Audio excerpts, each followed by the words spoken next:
היי, הנה לכם עוד דוגמה לניגוד עניינים בתהליכי קבלת החלטות שבאה על חשבון כולנו.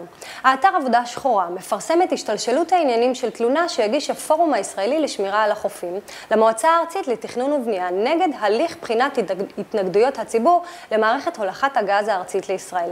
מדובר במערכת שאמורה לעבור ליד בתיהם של אלפי אזרחים ללא ידיעתם ומבלי שתהליך ההקמה פורסם באופן ראוי.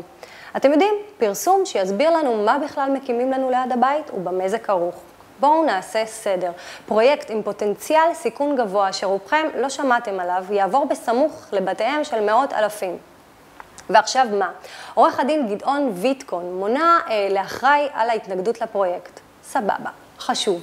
אך ויטקון טוענים בפורום הוא חבר קרוב של משפחתו של גדעון לרמן, ראש צוות תכנון המיזם.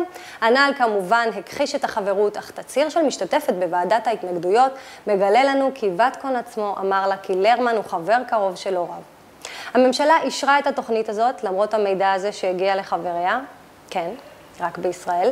למראה המזל, אולי עוד משהו ישתנה, שכן בעקבות הפנייה של פורום למען החופים, פנתה ועדת הפנים של הכנסת בבקשה למתן הבהרות בעניין.